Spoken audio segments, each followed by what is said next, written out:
여러분들 뭐 힘내시기 바랍니다. 저도 힘냅니다. 힘내고 저도 답답했던 게 영상을 만들다 보니까 조금 가슴이 조금 답답했던 게 좀 시원해지기도 합니다. 모르고 당하는 것보다는 알고 당하는 게 낫잖아요. 안녕하세요. 인생한방입니다. 오늘은 FOMC 다들 궁금해 하셨던 분석을 좀 해보려고 합니다. 일단 내용은 아주 암울하고 불안하고 답답한 내용들로 가득 차 있었습니다. 가득 차 있었고, 그리고 다른 분들 올려놓은 분석도 봤는데, 예, 모두가 똑같이 불안한 내용들로 가득 차 있었습니다. 그래서 저도 한 이틀은 좀, 진짜 답이 없나? 야, 이렇게 가면 진짜 큰일 날 텐데. 이제 그런 생각을 좀 했었고요. 예. 그래서 오늘 제가 분석을 다시 했는데 결론부터 말씀드리면 저는 이렇게 말씀드리고 싶어요. 아니다. 예. 아니다라고 말씀을 드리고 싶습니다. 그리고 일단 왜 시장이 놀랐는지부터 먼저 말씀을 드릴게요. 예, 파월이 무슨 얘기를 했고, 또 어떤 내용이 달라진 건지 이걸 말씀드리면 될 것 같고, 제가 지난번에 분석을 할 때 올렸던 내용이 뭐였냐면, 올해는 굉장히 강력한 금리 인상을 할 것이다. 하지만 내년부터는 금리를 인하할 수도 있다. 그리고 상단은 4.5 밑으로 잡혀 있었거든요. 그리고 가능하면 4%대 밑으로 가려고 하는 의지가 굉장히 많이 보였어요. 그래서 제가 그 영상을 만들면서 뭐라고 얘기했냐면, 반등 나온다. 예, 반등이 나온다. 시장이 눈치채는 순간 반등이 나온다. 어떤 반등이 나온다? 왜냐하면 몇 달만 버티면 돼. 올해 몇 달 남지도 않았고, 올해만 버티면 내년에 금리 인하요? 어차피 주식은 미래를 반영하는 거니까. 그래서 반등 나올 거다라고 얘기를 했었고, 그리고 연준이 걱정하는 금리가 얼마다? 4.5다. 웬만하면 4를 넘기고 싶지 않아 한다라고 말씀을 드렸었어요. 그렇다면 기업들은 생각하겠지. 이 정도는 버틸 수 있어. 몇 달만 버티면 돼? 이 생각을 분명히 한 거죠. 그래서 제가 그 영상을 올렸을 때는 그 누구도 그 얘기를 하지 않았었고, 몇 달이 지난 후에 이제 그 얘기를 누군가가 시작하더군요. 그리고 지금 와서 이제 그 얘기를 연준도 하고 있는 거죠.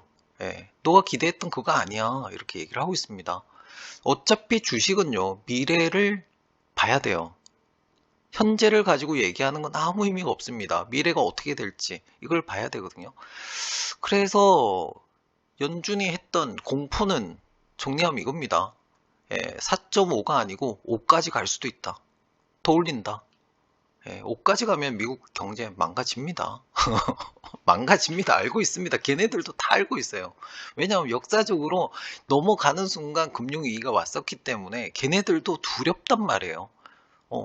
그럼에도 불구하고 올릴 수도 있다.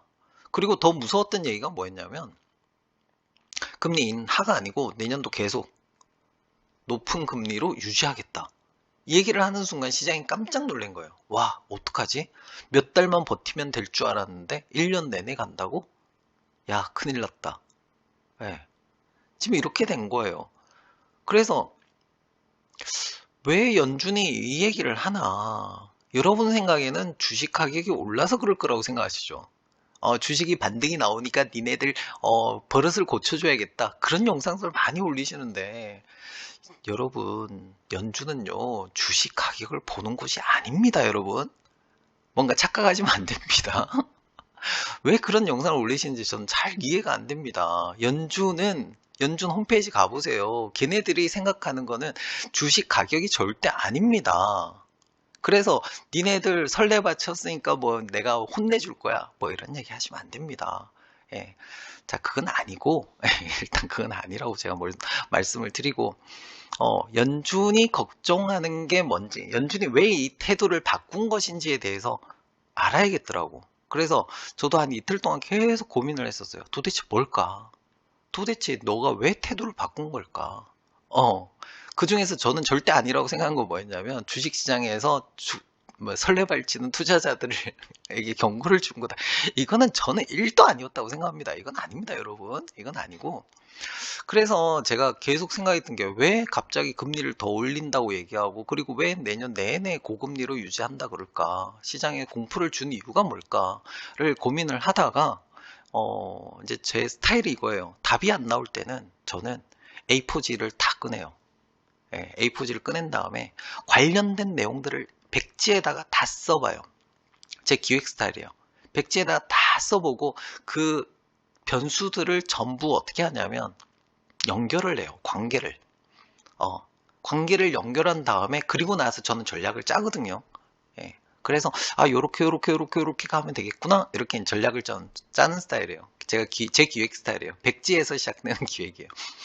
그래서 오늘도 제가 그동안에 있었던 것을 한번 하나씩 써봤어요. 하나씩 써보고 정리를 한번 해봤거든요. 왜 연준이 태도를 바꿨을까에 대한 답을 찾고 싶었어요, 저도. 자, 하나씩 가볼게요, 여러분. 코로나가 터졌죠. 예, 이렇게 시작되는 거예요. 그리고 나서 경제가 확 죽을 것 같으니까 금리 인하를 하고요. 돈을 뿌렸잖아요, 시장에다. 시장에다 금리 인하를 하고 돈을 쫙 뿌렸어요. 그래서 주가가 반등이 나오고 부동산이 엄청나게 뛰었고 코인도 같이 뛰었고 예, 이런 일이 일어났죠. 근데 문제는 이렇게 하고 나서 뭐가 생기냐면 부작용이 생긴 거야. 첫 번째, 자산 가치가 상승을 하죠. 주가가 엄청나게 올랐죠. 코인도 막 급등하고 난리가 났었습니다. 좋은 시절이었죠, 그때가. 예. 그리고 주식하고 코인보다 더 중요한 뭔가가 뛰었어요. 그게 뭐냐면 부동산이에요. 예, 부동산이 폭등을 하기 시작한 거예요. 부동산이 올라가기 시작하니까 이게 연준이 신경 쓰는 것 중에 하나예요. 왜냐하면 연준은 두 가지만 신경 쓰는 거예요. 거기는 뭘 신경을 쓰냐면 물가하고 고용이에요. 연준은 이 두 개밖에 신경 안 씁니다. 여러분 뭐 주가를 잡으려고 뭐 금리를 올리고 이런 얘기 하지 마시기 바랍니다. 예, 부동산이 왜 중요하냐? 물가에서 차지하는 비중이 거의 40% 가까이 돼요. 그래서 부동산 가격이 굉장히 중요하다고. 물가에서. 그래서 연준에서 얘기하는 거 잘 들어보세요. 이거 두 개밖에 얘기 안 합니다. 고용 문제와 뭐 물가에 대한 얘기밖에 안 합니다, 여러분. 그래서 자산 가치가 상승을 하는데 주가도 오르고 코인도 오르고 가장 중요한 뭐가 올랐어? 부동산이 올라버린 거예요. 이게 문제가 된 거죠. 두 번째 문제는 뭐였냐면 사재기예요. 사재기는 이게 공급망에 이제 문제가 발생했던 이유가 사재기라고 저는 보는 거거든요. 왜? 아니, 돈을 뿌렸으니까 상대적으로 물건의 가격이 올라갈 거 아니에요. 돈을 너무 많이 뿌렸으니까. 그러면 생각할 거야. 투기 세력들은 생각하겠지. 내가 이걸 지금 석유를 좀 쟁겨가지고 어디 배 위에다가 실어 놓으면 기름 가격은 계속 올라갈 것이고, 반도체 관련된 것들, 부품들 내가 사가지고 창고에 쟁겨 놓으면 가격은 올라갈 것이고. 그래서 사재기가 생기는 거야. 투기 세력들이. 두 번째는 뭐냐면 기업들도 역시 마찬가지예요. 기업들도 내가 부품이 공급이 원활하지 않을 것 같아. 그럼 어떻게?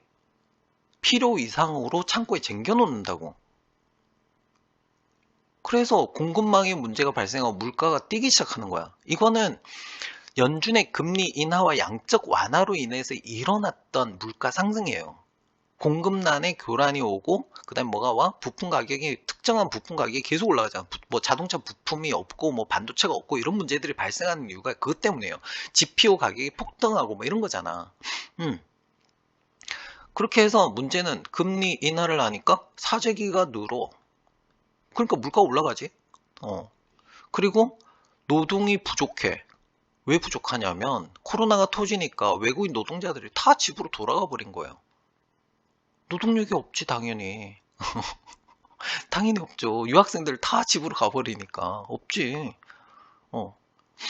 그리고 두 번째는 연준에서 돈을 막 줬잖아. 아니, 연준이 아니고 미국 정부가 돈을 다 뿌렸잖아요. 일 안 해도 돈을 줬잖아. 누가 일을 해? 돈 다 쓸 때까지 일 안 하지. 그러니까 일할 사람이 없으니까 어떻게 돼? 임금이 올라가죠. 당연히. 사람이 없으니까. 이거는 뭘로 인해서 일어난 거냐면 금리 인하와 양적 완화로 인해서 일어났던 세 가지 부작용이에요. 사재기가 늘어나고 부동산이 폭등하고 임금이 상승하고, 그러니까 어쩔 수 없이 물가가 올라갈 수밖에 없는 거죠. 그래서 연준이 이제 뭘 한다고? 그래서 얘기가 나온 거야. 야, 이제 금리 인상할게. 양적 긴축할 거다, 얘들아. 이제 사재기 하면은 안 돼. 왜? 내일 되면 물건 가격은 또 떨어지고, 다음 날 되면 더 떨어지고, 들고 있으면 들고 있을수록 뭐 한다고?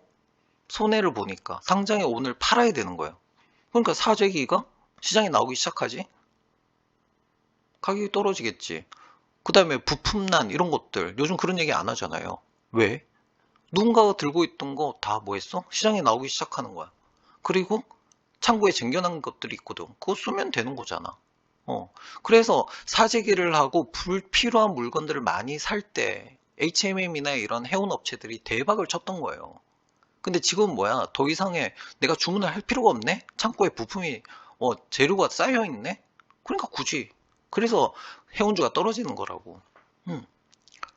그리고 부동산도 지금은 조금 하락하고 있고.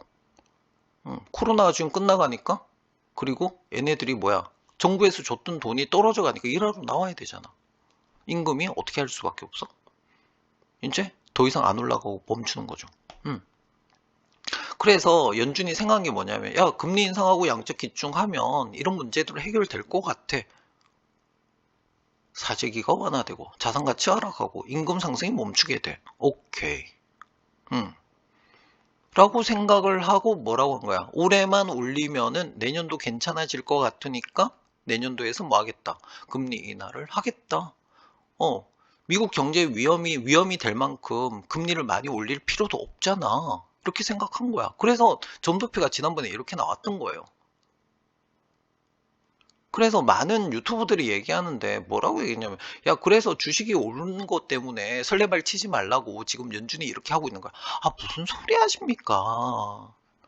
무슨 소리 하십니까? 그게 근본 원인이라고 생각하세요? 파월이 주식시장의 가격을 보고 있을 거라고 생각하세요? 말도 안 되는 얘기입니다. 그거는 말도 안 되는 얘기. 연준 홈페이지 가보세요. 연준 홈페이지 분명히 나와 있습니다. 연준의 목표는 뭐다? 고용, 물가 두 개밖에 없어요. 이 두 개를 잡는 게 이 연준의 목적이라고. 그렇다면 어떤 변수가 생겼는지를 봐야 될 거 아니에요. 이거잖아요. 금리 인상하고 양적 긴축하면 여기까지가 연준이 생각하고 있었던 내용이야. 생각지도 않았던 변수가 하나 생겼네? 러시아 우크라이나 전쟁이 일어났네? 이건 생각하지 않았던 변수예요. 왜? 전쟁은 빨리 끝날 거라고 생각했죠. 한 달이면 끝날 거라고 생각했잖아. 수도가 점령되고 끝날 거다. 휴전할 것이다. 이렇게 얘기했죠. 그런데 문제는 뭐야? 올 겨울 넘길 것 같다는 분위기잖아, 지금. 이게 달라진 변수예요. 달라진 변수야. 그러면서 원유 가격이 뭐해? 급등하기 시작하죠. 우크라이나 전쟁 끝나고 제가 원유 주식을 팔았으니까요. 그때 고점 딱 치는 거 보고 팔았거든요. 원유 가격이 폭등하기 시작해.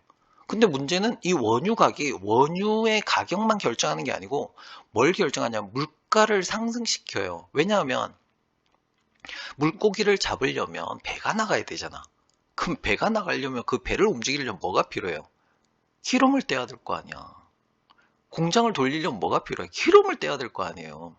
기름으로 만드는 물건들이 굉장히 많아요. 뭐 플라스틱이니 뭐 옷이니 엄청 많아요. 그럼 걔네들이 전부 뭐 한다고? 물가가 올라가잖아. 뭐 전기세 뭐 이런 거 다 올라가잖아. 그래서 물가를 상승시키는 가장 큰 원인이 원유란 말이에요. 이게 왜 올라간 거야? 우크라이나 전쟁이잖아요. 이 변수가 딱 들어오면서 뭐가 원유 가격이 폭등을 하고 그 다음에 뭐 물가가 상승을 하고 그리고 나서 인플레이션이 심화가 된 거예요. 이거는 연준이 생각하지 않았던 변수라는 거야. 그러니까 원래는 올렸다가 여기까지 딱 생각하고 내리겠다고 생각했는데 변수가 터졌는데 이게 장기화 될 것 같네?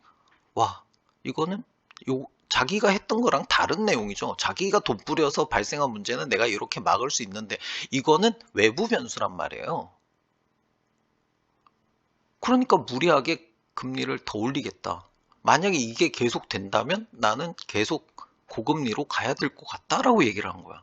그러면 파월의 인터뷰 중에서 무슨 내용이 있었냐면 이 점도표와 이 금리 인상의 속도는 정해진 게 아니다. 뭐가 달라지면 그때그때 우리도 바꿀 것이다. 라고 얘기했잖아요.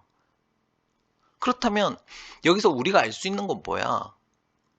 알 수 있는 변수. 이거잖아. 이거잖아. 자기네가 돈을 뿌려서 발생한 문제는 지금 잡히고 있다고. 어디서 발생한 문제? 원유 가격 상승으로 인해서 우크라이나 전쟁으로 인해서 발생한 변수에 대한 얘기를 하고 있는 거라고. 이 변수가 좀 좋아지면 괜찮지 않을까? 이렇게 얘기한 거야. 우리 금리 인상 계속 하는 게 아니고 그렇게 강하게 그렇게 높게 하는 게 아니고 조금 낮출 수도 있고 왜냐하면 11월에 바꿀 수도 있고 얘기한 거예요. 내년 1월에 바꿀 수도 있어 얘기한 거야. 달라진다면 뭐가 달라진다면 물가가 잡힌다면 그 물가를 올린 원인이 뭐다? 원유 가격이라고 천연가스 가격이라고요. 이게 달라진다면 금리를 뭐 할 수 있어. 그렇게 많이 안 올릴 수도 있고 뭐 할 수도 있어. 내년도에 금리 인하 언제든지 내릴 수 있다라는 얘기를 한 거예요. 저는 그 내용을 보면서 와 이거다라고 생각을 했는데 그 변수를 찾지 못해서 제가 영상을 제가 못 만들고 있었던 거예요. 근데 제가 정리를 해보니까 그 변수는 뭐냐면 석유예요. 원유 가격, 천연가스예요.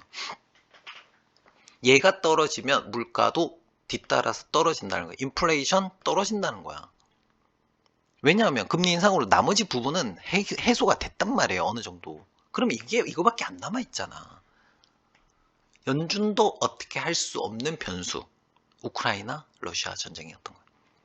원유 가격. 연준이 어떻게 할 수 없거든. 그러니까 걔가 대답을 못 해주는 거예요. 네, 대답할 수 있는 게 없는 거야. 걔 입장에서. 자, 그렇다면 원유 가격이 어떻게 하면 내려갈까? 1번. 그래서 이제 여기까지 온 거예요, 제가. 1번. 뭐가 하면 돼?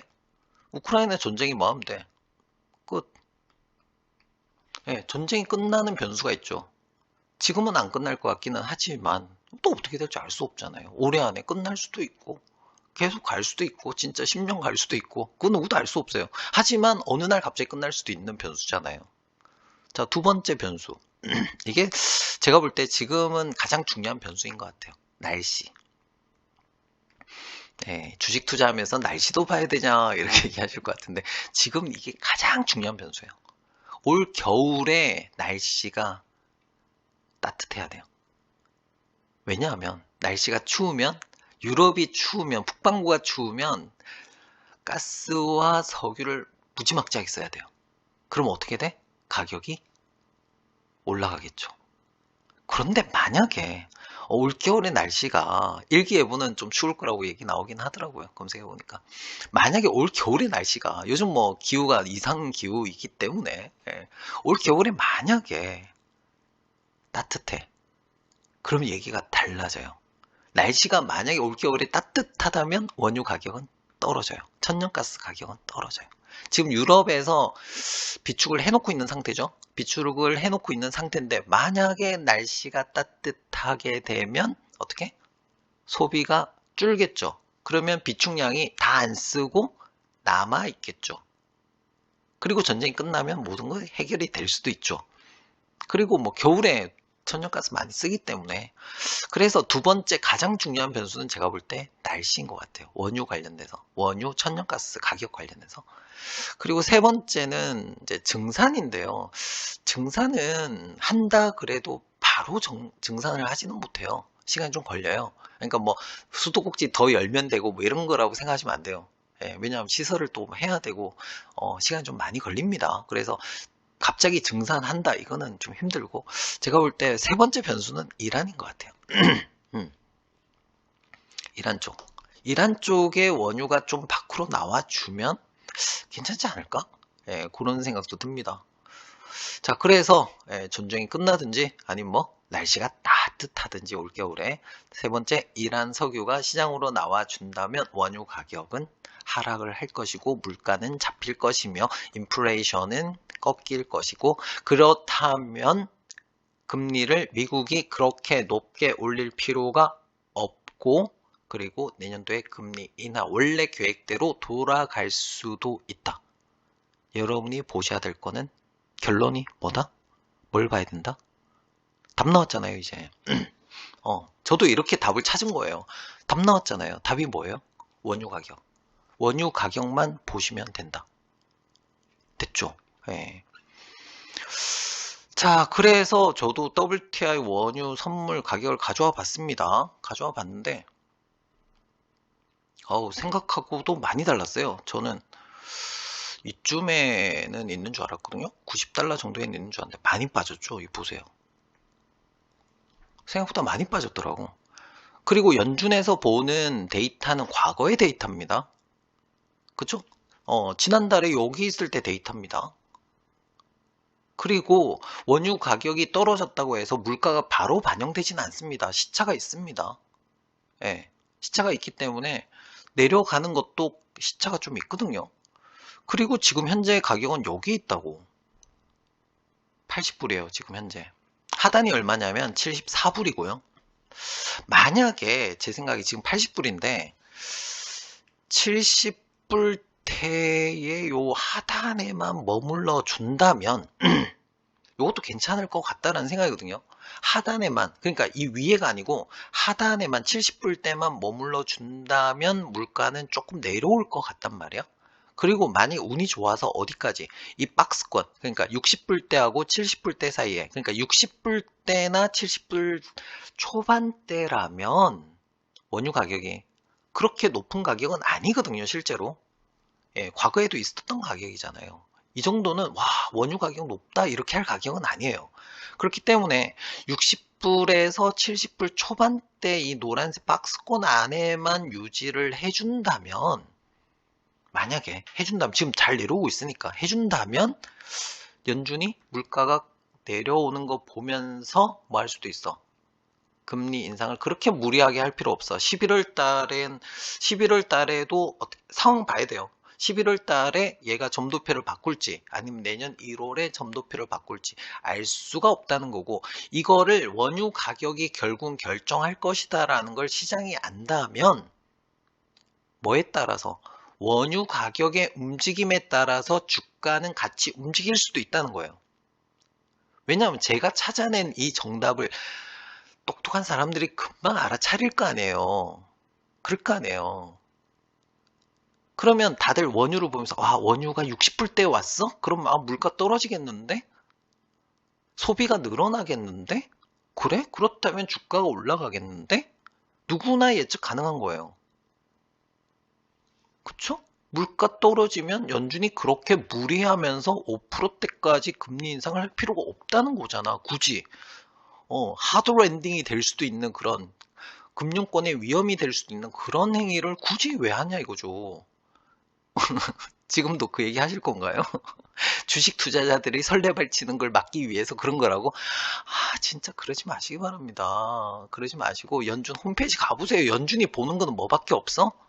고용과 물가 안정밖에 없다고. 주식시장이 얼마를 가든 신경 안 쓴다고요. 그건 문제가 안 된다고.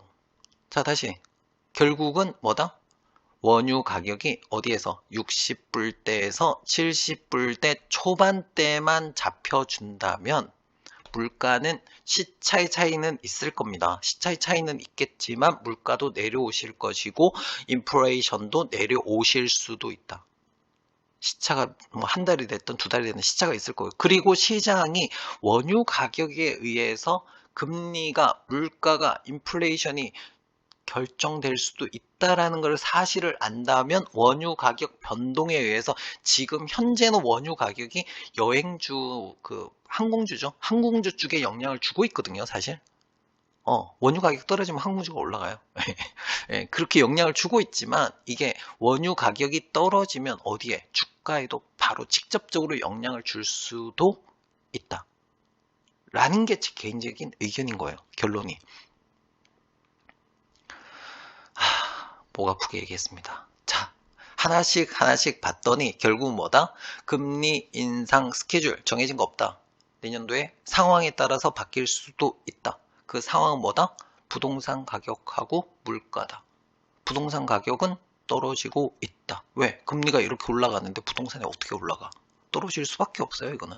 두 번째, 물가를 올려놓은 원인은 연준의 금리 인하 원인은 해소가 된 거고 연준이 컨트롤할 수 없는 영역에 있는 뭐야? 원유 가격에 있다. 그렇다면 앞으로 연준의 정책의 변화는 뭐에 따라서 원유 가격에 의해서 결정이 될 것이다. 제가 뭐 3가지 정도의 경우의 수를 얘기했는데 그것 말고도 원유 가격이 떨어질 만한 변수는 많거든요. 그렇기 때문에 우크라이나 전쟁이 끝나든지 아니면 뭐 가장 중요한 올겨울의 날씨가 어떻게 되느냐.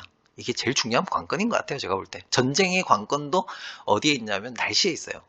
예, 우크라이나 전쟁이 언제 끝나느냐도 결정하는 게 올겨울의 날씨가 어떠냐에 따라 달라질 것 같아요. 예, 그리고 이란 쪽의 내용도 좀 같이 보시면 좋을 것 같다. 이렇게 생각이 듭니다. 결론적으로 연준 금리 인상 무섭다. 쫄지 마시고 뭐가 바뀐 건지 뭐가 앞으로의 미래의 변수가 될 건지 요거를 저는 찾은 게 원유고요. 여러분도 한번 생각을 해보시면 투자에 또 정답을 찾을 수도 있을 것 같다. 이런 생각이 듭니다. 주식 투자 어차피 오늘 내일 할 거 아니잖아요. 오늘 떨어진다 오늘 파실 거 아니잖아요. 그리고 제가 계속 말씀드리지만 오늘 한국 주식 제가 계속 분석을 하는데 뭐라고 썼냐면 와, 더 이상 내려갈 데가 없어요. 여러분. 주가가 더 이상 내려갈 데가 없어요. 10년치 주가 저점이에요. 20년치 저점이고 더 이상 내려갈 데가 없는 주가입니다. 여러분. 네. 더 이상 내려갈 데가 없는데 차트상으로 그러니까 너무 불안해하지 마시고 최근에 사신 분들은 그냥 마음 편하게 있으시면 될 것 같고 더 싸지면 이런 기회도 없을 수도 있잖아요. 세상이 종말이 온 것처럼 막 우울해하지 마시고 우울해하는 것보다는 뭘 찾는 게 나아. 내가 모르는 뭔가가 있는지 어떻게 하면 주가가 오를 만한 이슈가 될 것인지 어떤 것을 열심히 보면 되는지 이런 걸 찾으시면 되고 그리고 제가 오늘 검색 다 해봤는데 수많은 유튜브 중에서 그 누구도 긍정적인 얘기 해답을 찾으려고 미래에 대한 얘기를 하는 유튜브는 1도 없었어요. 한 명도 없었어요. 모두가 다 불안한 얘기를 하고 있어요. 불안해한다고 해답이 나오나요? 주식 투자 어떻게 지금 가지고 있는 주식 다 파나요? 우리 투자하지 말까요? 아니잖아. 답을 찾아야 될 거 아니야. 그러려고 그분들 유튜브 하시는 거 아닙니까? 저도 그래서 유튜브 하는 거고. 예. 어쨌든 제가 여러분에게 뭐 안심시키려고 드리는 말씀은 아니고요. 뭘 보자. 우리가 그냥 눈에 보이는 현재 보이는 것만 볼 게 아니라 뭘 보자. 본질을 보자는 거예요. 본질을 보면서 만약에 지금 진짜 최악의 경우에 이 상태에서 주가가 정말 많이 떨어져서 손해를 많이 볼 수도 있어. 하지만 우리는 본질을 찾아가는 과정을 통해서 진정한 투자자가 될 수 있는 거예요. 진정한 전문가가 될 수 있다고.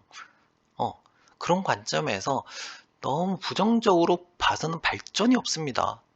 발전이 없기 때문에 정답을 찾으려고 노력하는 그런 투자자가 되셨으면 좋겠다. 여러분 안심시키려고 한 것도 아니고 제가 찾아보니까 결론이 원유였던 거예요. 일부러 긍정적인 뭔가를 만들려고 만든 게 아니고 야 이거 때문이네 결론은 이렇게 되는 거잖아. 그러면 이게 내려오면 되겠네. 이렇게 결론이 나오는 거잖아요. 이렇게 이제 저는 결론에 나왔고 여러분들 뭐 힘내시기 바랍니다.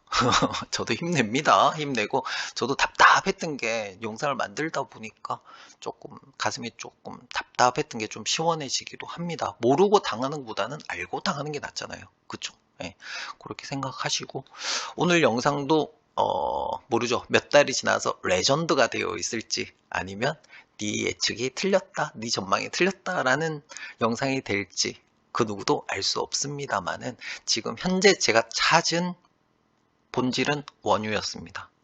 도움이 되셨다면 구독, 좋아요, 알림 설정 그리고 멤버십 가입도 많이 해주시기 바랍니다. 자, 오늘 분석 여기까지 하겠습니다. 감사합니다.